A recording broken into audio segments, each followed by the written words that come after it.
Circuit হাউসের front দরজাটা খোলা ছিল, যারা কিলার তারা ঢুকলো, স্টেট দুতলায় চলে গেল, দুইজন গার্ডকে মেরে ফেললো আর জিয়াউর রহমানকে মেরে ফেললো সাথে সাথে। রাজনৈতিক দলগুলোর মধ্যে সমঝোতা না হয় তখন একটা মাৎসন্যায় হবে, তখন একটা ক্যাওস হবে, রাস্তায় মারামারি হবে, তখন অনেকেই চাবে যে কোনো একটা সমাধান হোক।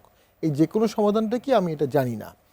আর অবশ্যই চোরাগুলি বলতে উনি কি বোঝাচ্ছে সেটাও বোঝা যাচ্ছে না। এদেশে ইসলামিস্টদের একটা শক্তিশালী সংগঠন আছে, অন্যায়ভাবে কেউ কিছু করলে তারা রাস্তায় নামবে, এটা সত্য। ওই জন্যই কিন্তু সমঝোতা দরকার। যদি ইসলামিস্টরা রাস্তায় নামে, তাদের সাথে অন্যদের যুদ্ধ হয়, it is a civil war. সেখান থেকে বের হয়ে আসার জন্যই একটা সমঝোতা, একটা সেটেলমেন্ট সকল দলের মধ্যে করতে হবে। জিয়াউর রহমান মারা গেলেন, খুব দুঃখজনক অধ্যায়। আমি এটা পড়েছি, এটা নিয়ে অনেক ডিসি জিয়াউদ্দিনের বই পড়েছি, আর অনেক বই পড়েছি। গেঞ্জি গায়ে উনি ছিলেন, ওনার কাছে একটা রিভলভার ছিল, ওনার গেটের বাইরে দুজন গার্ড ছিল, পাশের রুমে বি চৌধুরী ছিল। মোস্ট ইম্পর্ট্যান্ট, সার্কিট হাউসের ফ্রন্ট দরজাটা খোলা ছিল একদম সামনে। আমি সার্কিট হাউসে ছিলাম অনেকবার। তো যারা কিলার তারা ঢুকলো, স্টেট দুতলায় চলে গেল, দুইজন গার্ডকে মেরে ফেললো আর জিয়াউর রহমানকে মেরে ফেললো সাথে সাথে। খুব সহজ, ইজি, মানে কত দ্রুত করে ফেলেছে।